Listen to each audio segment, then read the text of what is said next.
going on, everybody? Thank you all for joining me today. Now, I am back here with another vlog, as you can see, and I felt it'd be kind of cool to do one of these since, I haven't really had the time to sort of sit down in front of the camera. That's why I've been sort of doing the gameplay videos.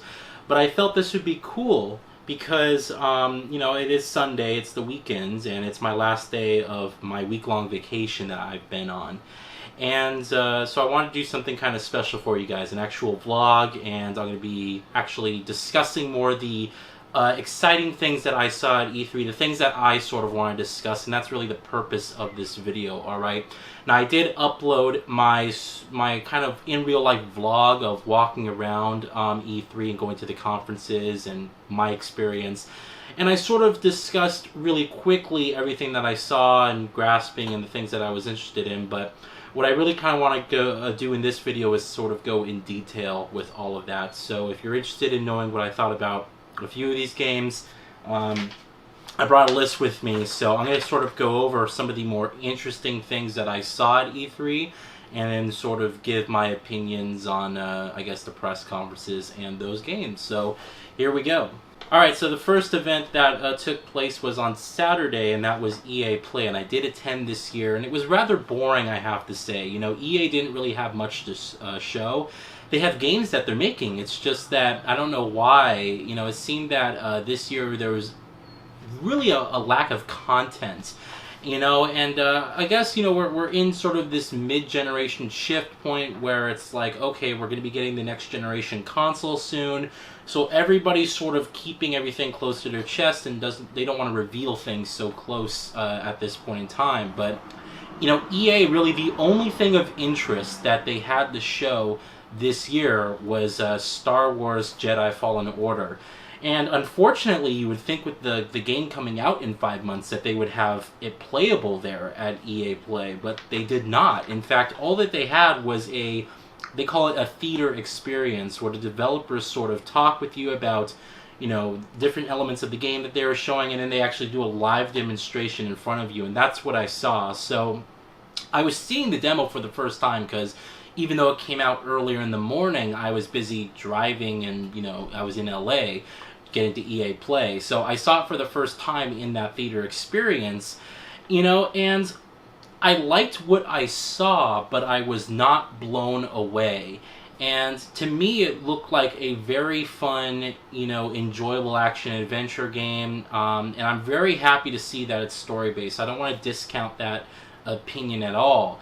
This is a story-based Star Wars experience, and we really haven't had that in a very long time. When I really think back on it, we had hope, with Star Wars 1313 and then the cancellation of that, and then we had hope again with the other Star Wars project that Amy Hennig and her team was working on, and then that got canceled. And now Respawn Entertainment, the guys who are behind the Titanfall series and the earlier Call of Duty Modern Warfare titles more specifically, are now working on this game. In Titanfall 2, their last game was a very fun game from a single-player perspective, in my opinion, that unfortunately just didn't get the attention it deserved, quite specifically due to the poor marketing by EA and just the horrible release time. And it's amazing to me, that game you can get for less than, I think you can get it for about $7 brand new on Amazon right now. And I'm just, it's such a shame when you see a great game like that that's overlooked by so many. And that's a game that I was, I looked on it and I played it, and I was going in with low expectations, and I was blown away, at least through the single-player campaign experience. It was fantastic. And so I have faith in Respawn. It's just that it's attached with EA, and I think that a lot of people feel that same way. It's sort of like, EA couldn't get Star Wars Battlefront right, and now, we have a different developer working on a single-player Star Wars game, which just sounds great, but it's like we're waiting for EA to ruin it somehow. And so I really do, I liked what I saw. I wasn't blown away by it by any means. I don't think what we saw was anything innovative or fantastic. In fact, really, for me, when I was watching this gameplay, I was like, this game seems really easy. And it's interesting because they adopted the Dark Souls style combat system where you can lock on to enemies and there's a dodge, maneuver, and there's different force powers, and you actually have a force stamina bar if you look at the gameplay, where, if you use more of your powers, you can eventually run out of, I guess, your force abilities for a limited time until it goes up. But I don't know if the guy was playing it like on super easy mode, or if the game really is just that easy. But it's like, I just felt like everyone was a pushover compared to like the hero and everything that was going on. Like there wasn't really a sense of any threat. And I liked all the gameplay elements that I saw. I thought that it was fantastic. I just wasn't, again, blown away by anything, and it looked really easy. So the game's coming out in November. I'm definitely going to be getting the game. I definitely want to support what Respawn is doing here. Supposedly, it's made with an entirely different engine. It's not Frostbite, which I'm really thankful for. Even though I love the way that Frostbite games look and they're optimized really well, EA has been shoving that engine down all their developers' throats, and the result is that it takes longer for game developers to actually code and make the game, because they have to tweak and learn an engine that isn't really technically, supposed to be used for these type of games. It's the same thing that happened with Mass Effect and Anthem. And, I'm happy to hear that Respawn is using a different engine. I don't know what engine that was, and unfortunately I wasn't able to ask the developers at EA Play, but all in all, the game looks really fun. Definitely going to be getting it, and it was the only thing, in my opinion, that EA really had to show at EA Play. It was a rather boring year, so if you missed EA Play, honestly, you didn't miss anything, so don't feel bad about it. Alright, next up is Microsoft's press conference, and now you would think with PlayStation not being there, Microsoft would be sitting here and bringing out all the guns to show, that they would be stealing away all the fire. And surprisingly, they didn't really do that.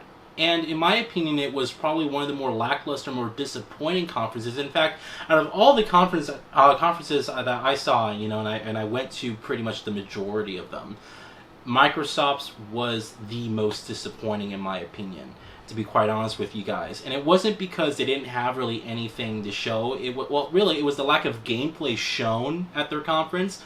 And just the lack of, I guess, really cool, innovative reveal. Like, no one really revealed anything. It was sort of just like, hey, here's release dates for all the games that are coming, but there isn't really any new games coming, So a lot of it was just like, here's some information. I didn't really feel like Microsoft said anything that was like, oh, you have to be at the conference, and you have to see this. This was like an incredible moment.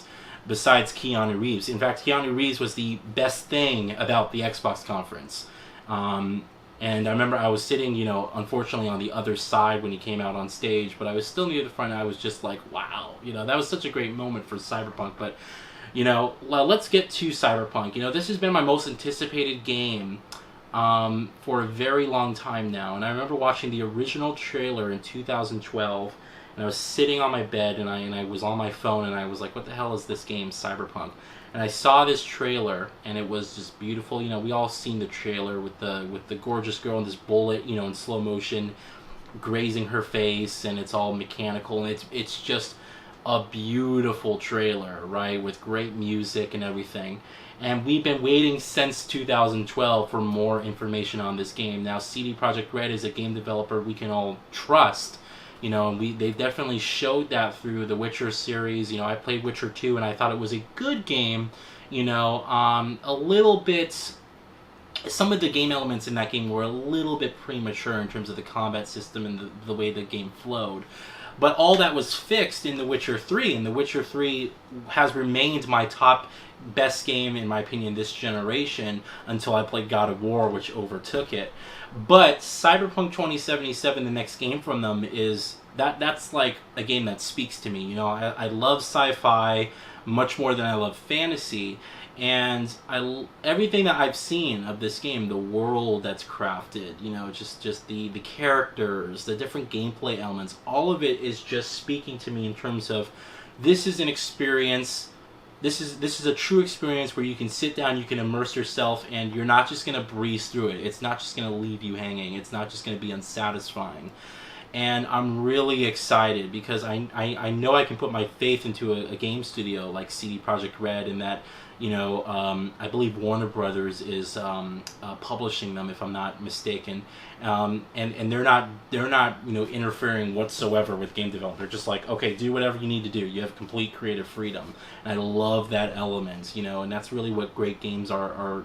That's how great games are born, is when you really give the developers all the tools they need to develop what this amazing idea they have in their head is.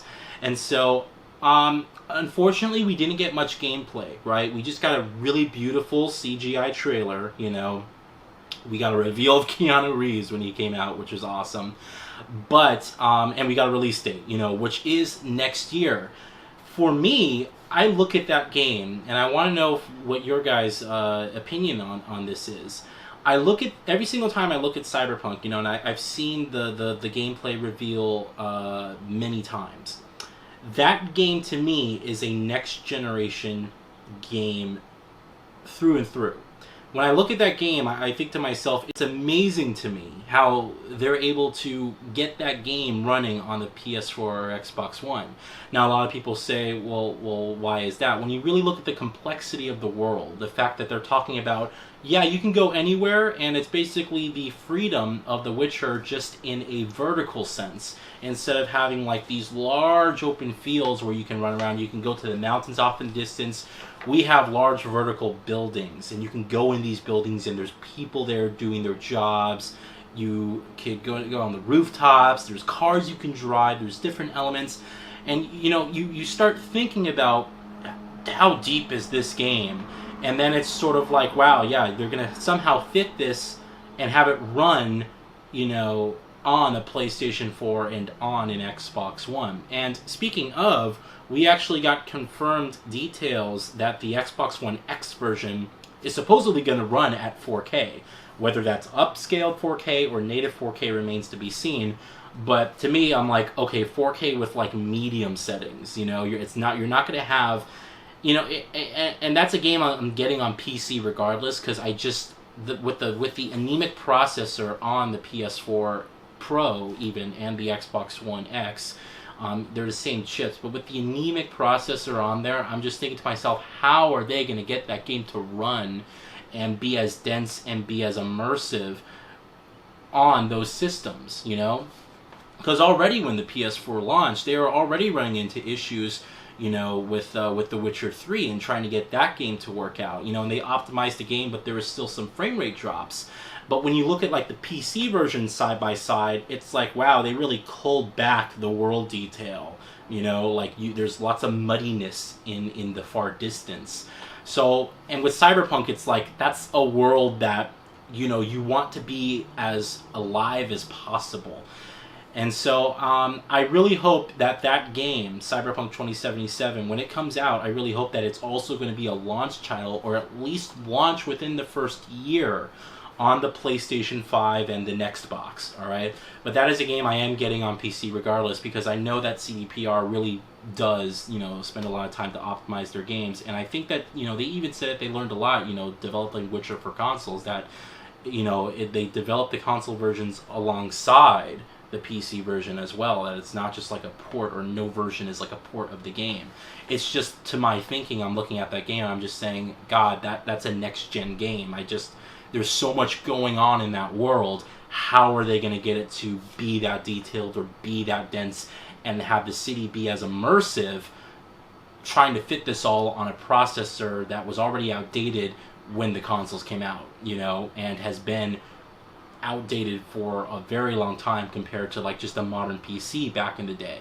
So we're going to have to see. I know I spent a lot of time on that game, but for me, Cyberpunk, you know, I've been waiting a long time for this. I love games like Deus Ex and those type of, you know, RPG experiences and those single player experiences that really immerse you in that world. And, you know, I'm a huge sci-fi junkie. I love the futuristic stuff, so I'm really looking forward to that. All right, we are supposed to get gameplay in a couple months, by the way, but basically everyone who's seen the gameplay has said it's pretty much the most impressive thing that they've seen at E3. So interesting to know. The other things that are worth mentioning, the Outer Worlds. I love what Obsidian is doing. You know, a true successor to the Fallout franchise, and you know, Fallout 4 was a good game in my opinion. It's interesting to think back that that game gets sort of a lot of hate now. You know, but to me, you know, Fallout 4 was still a good game. It wasn't like amazing Fallout 3 levels, but it was still a very good game. But you know, regarding the hype, you know, Fallout 3 built up all this hype over the years, and so it was almost sort of impossible for, you know, Bethesda to come and sit here and say, here's Fallout 4. But Fallout 4, you know, did a really good job in its own right.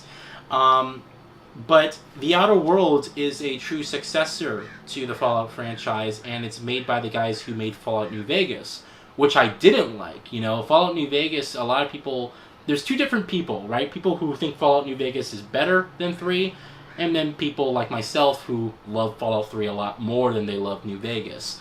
But speaking of, I should probably replay New Vegas when the time comes, because that's a game I wonder, you know, thinking back on it now, if I would have a different opinion of it or not. But I am looking forward to The Outer Worlds. It looks fantastic. We got a release date for the end of this year, which is great, and I love the style of it, this sort of, you know, retro futuristic space cities, you know, and you're going to these different planets, and it looks just to have the same type of freedom and creativity that, you know, Fallout New Vegas had, and the different Fallout series and things like that. So I'm looking forward to The Outer Worlds. It looks fantastic. The other game I want to mention, right, is a indie title, and I was watching this trailer. I'm not kidding you. My reaction was this. Like, my mouth was, like, just open the entire time, right? Because I was like, this is, like... And I started getting goosebumps, too, because of just how well choreographed that trailer was. And that is 12 minutes. This trailer was pretty cool, you know, when we saw it. Now, we didn't get any release date other than it's coming soon, which may or may not be this year, maybe early next year. But I love the concept of this. You know, if you haven't seen, if you don't know which game I'm talking about, go back and search it up on YouTube. It's a very, very interesting game where I guess it's from a top-down perspective, and you're playing some guy who's stuck in a time loop, and I guess you have to solve this murder. Some guy keeps barging into your apartment, and he's like, you know, I guess I don't know if he's a bad guy, or it's very interesting, you know, just the concept of it. But the possibilities are almost infinite, because you literally have 12 minutes to play the game and find this information out, or else it resets. And there's different choices you have to make, because sometimes, I mean, they showed a situation where you're the guy and you kill your wife, and this is like, you know, it's like, oh my god, you know, this is crazy. And so there's just a bunch of different things going on in that trailer. I love the way it was choreographed and shot, and just the music and the whole concept of it was great. I'm really hoping, though, that it won't do a Life is Strange, where it has a beautiful story that doesn't give you an explanation for why things are the way they are. So I really hope that in 12 minutes, it's like, okay, why is this guy stuck in a time loop? Instead of just saying, he's stuck in a time loop, isn't this cool? You know, but give us an explanation for why he is in that situation. If it can do that, I think we may have a very, very, very interesting experience here. But I am keeping my eye close on that, and that's definitely something I'm going to be playing whenever it comes out, all right? Last thing I want to touch upon for the Xbox conference is Project Scarlet, all right? They talked about this. It's their next generation console. Everything that I've heard about this console, everything that they said, really, I was like, yes, yes, yes. It's just that also, you know, they didn't really reveal much. They talked about the different elements of it, you know, and they did give at least a release window, which is to be expected holiday 2020. You know, we've all sort of had that idea in our head. Project Scarlet, definitely something, you know, I get all the consoles, so it's definitely something I'm going to be interested in getting. I want to see what Microsoft does this time around, because this is the first time, you know, Phil Spencer, head of Xbox, inherited a mess. We can all admit, you know, Xbox was in a terrible place when Phil inherited the company and became the president and I guess the leader of the Xbox group or whatever. So it'll be interesting to see this time around with Phil Spencer leading the charge for the next generation. Like, how is he gonna build this vision, at least, for what a next generation Xbox should be? And I really like the guy. I think he's a great charismatic individual who's you really get a sense he's passionate about gaming, but he's also very optimistic about the future, and that is great. And everything that I've heard, up to this point, how we're going to have different variants of consoles, one that's not so powerful, one that's very super powerful. It seems it's going to be a very interesting future. It's basically like we're going to have a PS4 Pro and a PS4 right from the get-go, instead of saying, all right, well, the PS4, you've had that for 3 or 4 years, now we're going to release the PS4 Pro. It's like we'll get the option of those upgraded consoles at the beginning. So it will be kind of interesting. The only thing for me, is I want to know the price, and the only thing I do want to say is that, developers have come out and said, who have the dev kits for these consoles, mind you, and the dev kits are not final yet, but they have a pretty good idea, I would say, of what the final specs would be. Sorry about that, guys. My camera battery just ran out, so I went and replaced it. But anyway, what I was going to say is that the developers who have these dev kits for the PS5 and the next Xbox have already come out and said that the PS5 is definitively more powerful than the next Xbox. So it's interesting to me. That word definitively, is a very powerful word. It's not like, oh yeah, it's a bit more powerful, or it is more powerful. It's like definitively, like there is no question, black and white. Here's the charts. So I wonder, the specs are not final, so we can't really say anything. But my hope is that it doesn't turn into what this generation was for the Xbox. Because basically, if you are still using an original Xbox One or even the S, you are almost guaranteed the worst version of every single game that comes out.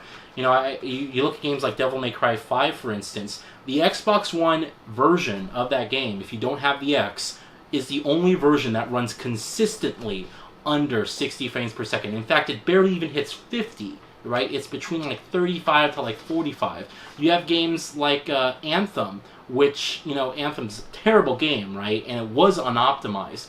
But again, the original Xbox One version of that game is the only version that hits under 20 frames per second, or will hang around below 25 frames per second.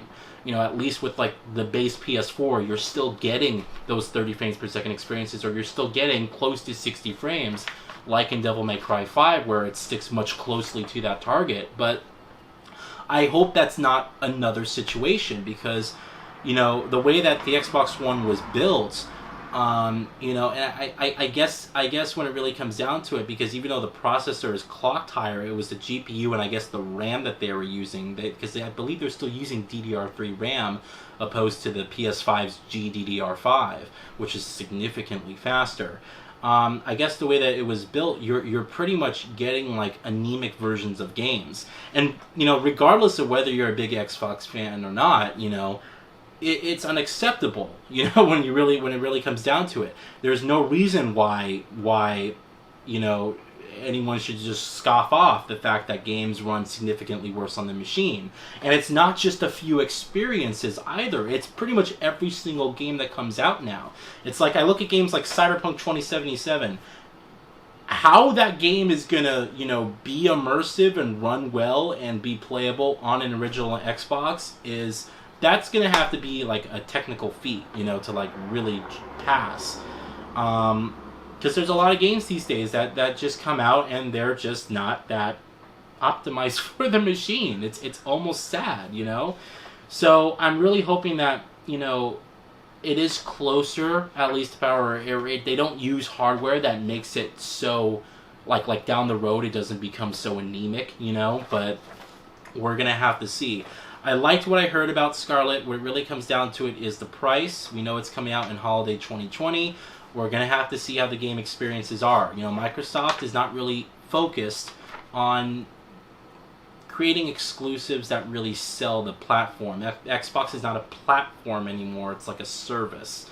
you know, and it's like, oh, Xbox is Xbox is the gaming division on my computer there, you know. It's like, yeah, Xbox Live is sort of a hub, you know. It's interesting how Microsoft is changing the focus of it. I just don't know if I necessarily like it, and I don't know if that necessarily is gonna, you know, work out for them in the end. I think we can all agree that gaming is going in a different direction, and to be honest, I don't think physical media is going to phase out anytime soon. Because when you really think about it, like with as popular as Netflix is, as popular as, you know, Hulu and Amazon Prime, and all these services are for streaming movies and downloading movies, as popular as that is, movies still come out on DVD to these days. You can still buy a DVD, which to me, it's like Blu-ray players are $20-$30 these days. Everyone has an HD TV. Why are we still selling DVDs? But they're there, you know? And so I'm just like, I look at the movie industry and I say, well, okay, well, for the gaming industry, even if most people, you know, download games, and, you know, I think we'll still get some physical releases for a lot of these big titles, you know. Maybe we'll have to pay an extra $10 or whatever because, oh, you know, it's a physical version. It cost us money to produce this disc, to produce this case. And to be completely honest with you guys, I would be completely fine with that. I'll pay an extra $10 if I get the case of the game. To me, that matters. You know, I've always liked having that physical version, that's something tangible in my hands to feel and touch.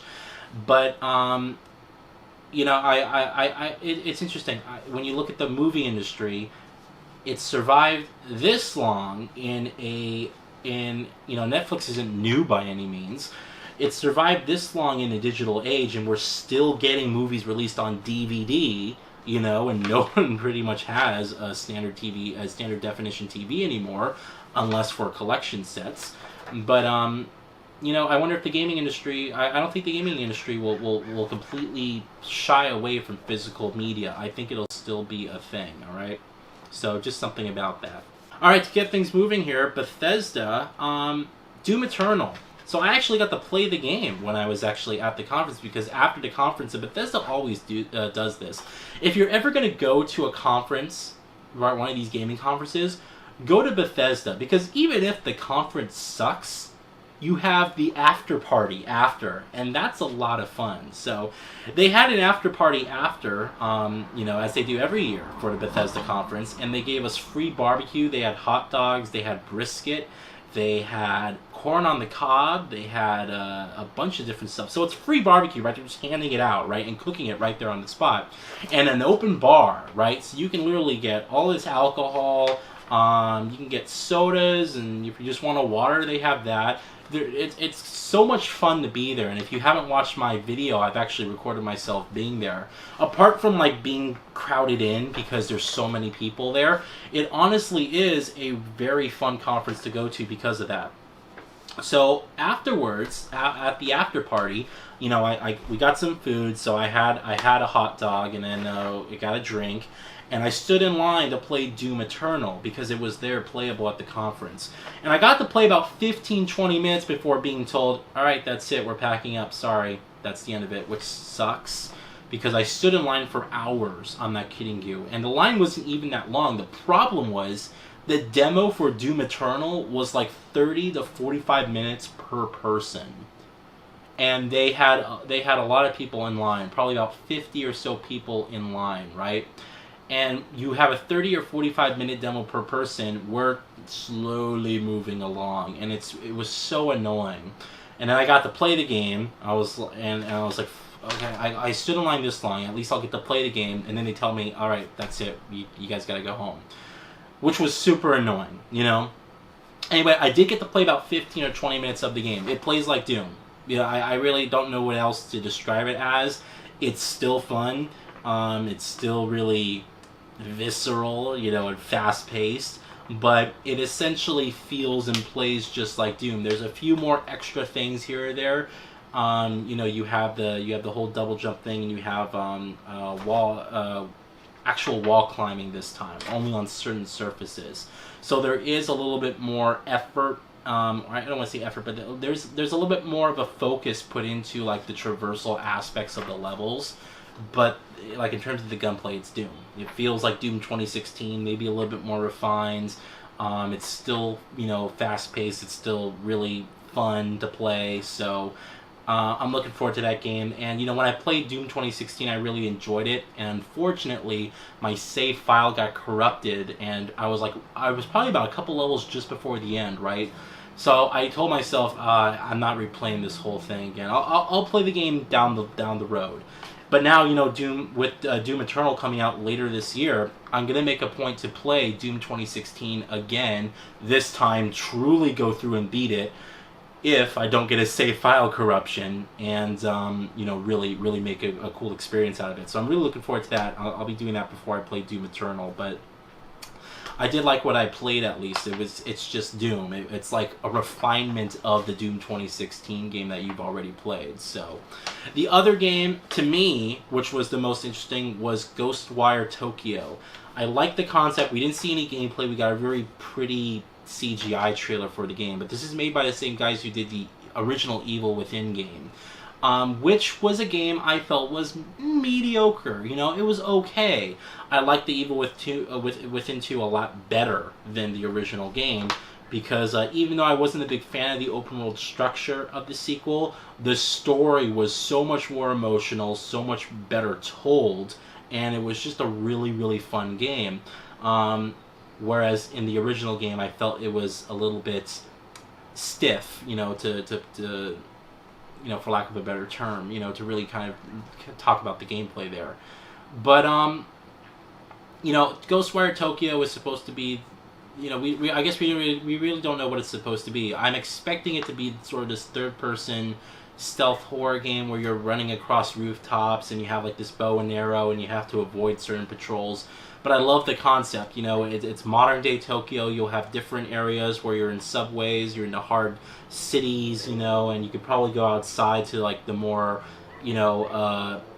organic nature, parts of the place. But I'm really, really looking forward to that game, and I loved I forgot the presenter's name that came out and said that, but she's like the lead designer on a few things. But that to me was the most exciting thing Bethesda showed, and I'm going to be keeping my eye closely on that. Probably won't get any details until next year at E3, but we'll have to see. I wonder if that is going to be a cross-gen game. It might very well be a game that releases on the next consoles and also the current generation consoles.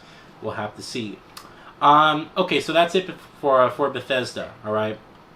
PC Gaming Show. I went this year for one game, and that was to see in action Vampire the Masquerade Bloodlines 2. Now, I never played the original game, but I saw the trailer for this game, and I was like, I really liked the concept. And then we saw the brief moments of gameplay, and everything that I've seen, they did a full gameplay reveal at the PC Gaming Show. It looks like Deus Ex, except you are a vampire and it takes place in like modern day Seattle.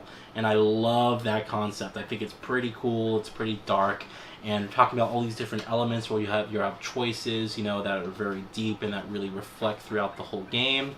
So I was really happy to see that game in action. The problem was at the PC Gaming Show, whoever set up the projector for the screen, should be fired, honestly, because the screen itself had so many artifacts on it, and the black levels were messed up. I think someone put limited RGB instead of the full range RGB on that display. And so what happened was, because it was a projector, you had little blocks of gray and blocks of black to constantly fighting with each other to get the black levels right, and you really couldn't see anything. It was terrible.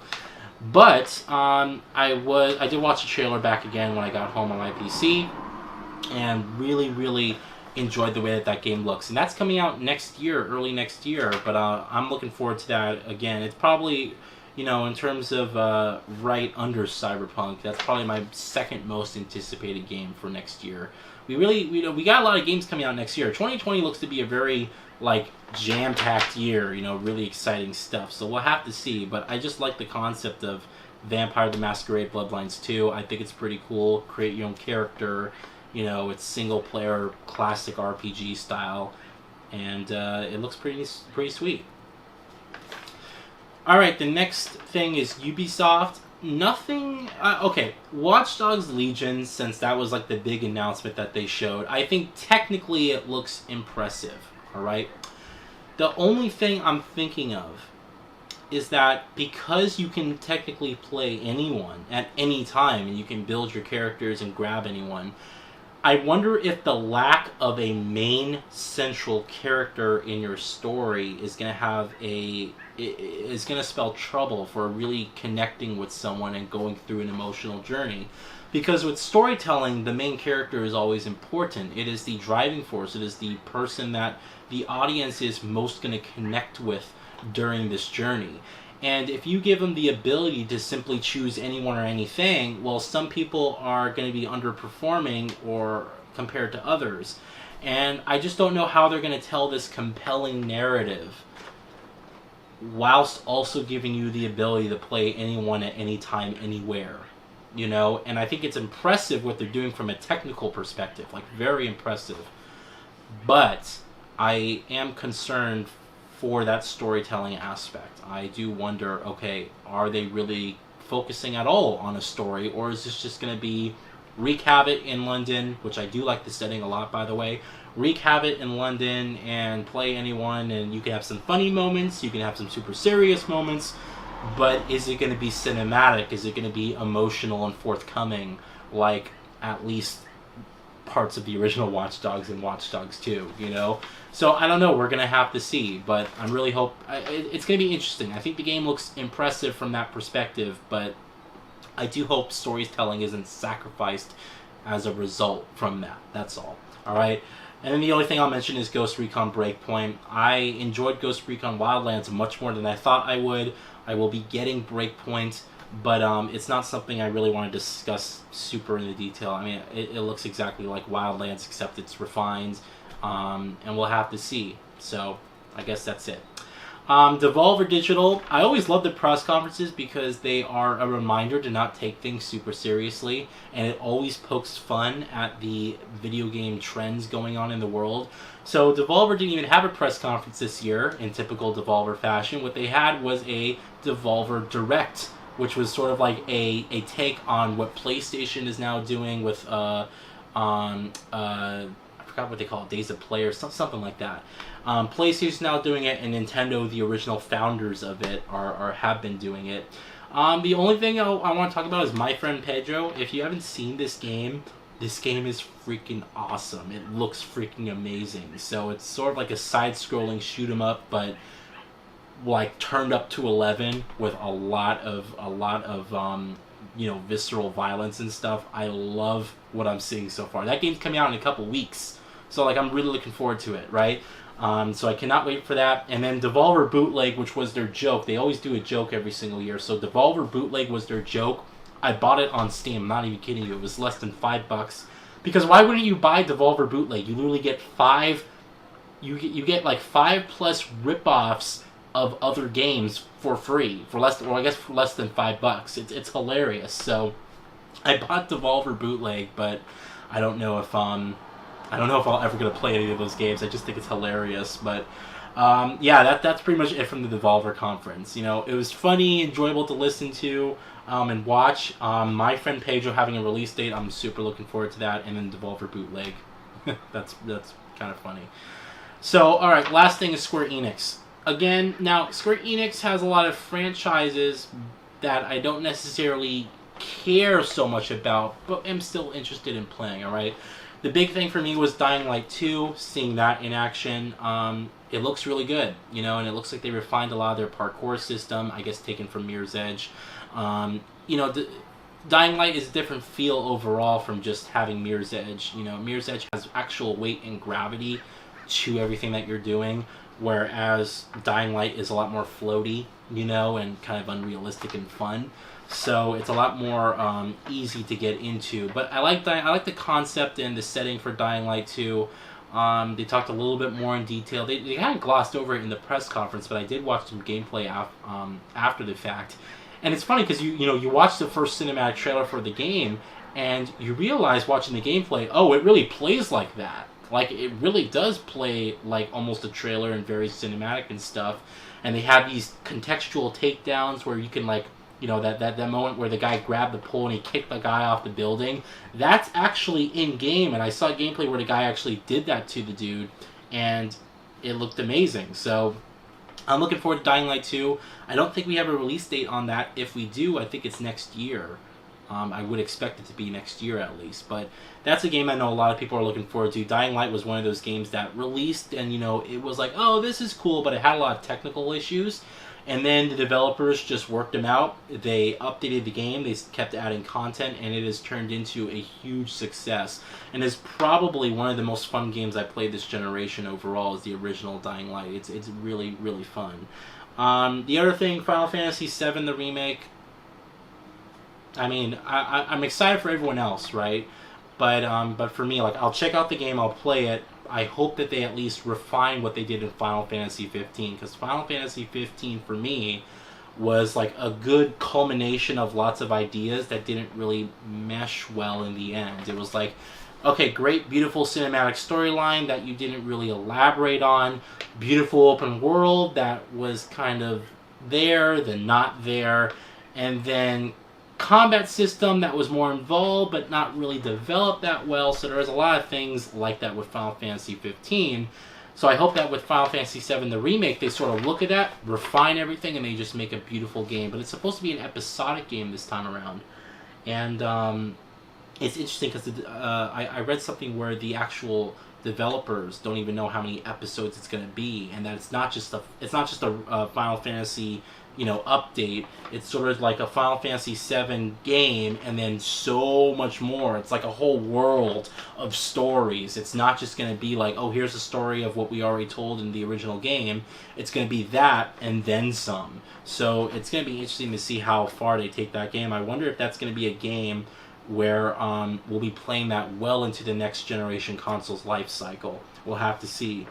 Marvel's Avengers, don't know too much about it. From what I heard, it's a single-player game where you play from level to level, and they had that trailer come out. A lot of people are giving them shit because of the character designs. I'm not so into Marvel, so for me, it's sort of like I look at it. Okay, that's Iron Man. Okay, that's the Hulk. That's Black Widow. But some people are super annoyed at the character designs. And from what I've gathered, Square Enix is like, oh yeah, we hear you, but we're not changing it. So we'll have to see. Square Enix, I'm sorry, Crystal Dynamics, who is developing it, you know, they are capable of making great games, as we've seen with Tomb Raider 2013 and Rise of the Tomb Raider, you know, but they are also capable of making shit experiences, you know, and I think that they worked on the Tomb Raider series for a very long time, and it's nice to see them work on something different. I would really like to see what Crystal Dynamics does if you basically told them, here's all the money you need, develop whatever you want. I would like to see what game they come up with if they were given that situation, but no one's ever going to do that. So we're going to have to see. And then Outriders is the other thing I'll mention. It's made by the guys who made Bulletstorm, which was a very good game, and I played the Bulletstorm remake or remaster edition, and I had a lot of fun playing that game, you know, with the updated graphics and as Duke Nukem. Outriders, for me, I'm like, that looks cool, but I'm sniffing that it's a co-op game, it's an always online game, and I just don't know if I don't know if, you know, if it's for me, basically, you know. I don't like co-op games, I don't like online games, but I tolerate them to a certain extent. So we're going to have to see. I'm hoping that Outriders does have a single-player story, and you can play it single-player, but we're going to have to, again, wait and see. They just revealed it. So that's pretty much it, guys. I mean, what is my... Okay, Blair Witch is the other thing I didn't mention from the Xbox conference. These are all the few games that are sort of honorable mentions. Looks interesting. I know it's based off of that movie, but I never watched the movie, so we're going to have to see.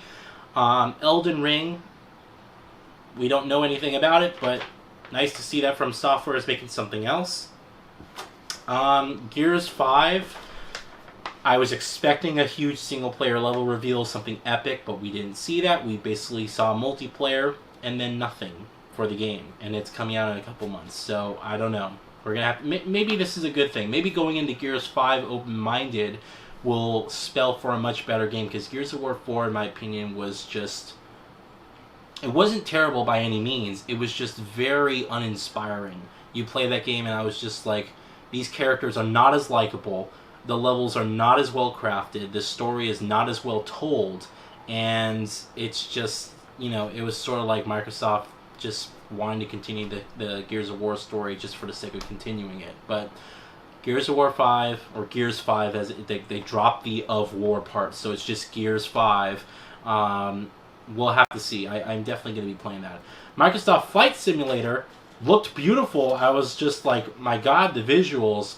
I never played the original one, but I know how big of a deal it was for a lot of people. But I'll check the new one out. I at least liked the trailer. It was just gorgeous to look at.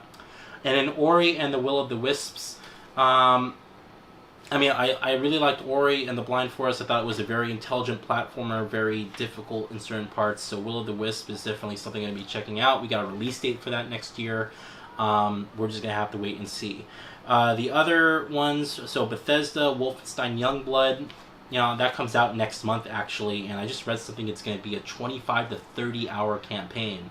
And it's funny because I'm reading this, but they're charging people $30 for Youngblood. So I'm like, you're charging me half price for a game that is kind of a sequel to Wolfenstein 2 already. So for me, it's like I'm excited for it, but I'm also a bit, you know, I'm a bit surprised, you know, that they're not just calling it Wolfenstein 3. That it is like, you know, a full on I guess spin-off of the series, but it still is a continuation of that story. So it'll be interesting. Ancestors, the Humankind Odyssey, I don't know what to think about that game. I was interested in it ever since it was revealed, but I just don't know yet. You know, I need to see more, and I want to make sure that it's a game that I won't just be like, you know, bored playing with, you know, but I'll actually know what to do, and I'll have some purpose, or, you know, it'll be fun and engaging. That's just what I want from it. But it's by the guy who made the original Assassin's Creed game, or the genius behind the original Assassin's Creed games. So for me, at least garners some attention, but we'll have to see. Shenmue 3, I never played the original games, but I did hear that they were sort of the inspiration for the now Yakuza games. And so it looks interesting to me. That is a PS4 and PC exclusive, not coming to Xbox. But I will be definitely getting that game. So they just had a trailer at the PC Gaming Show.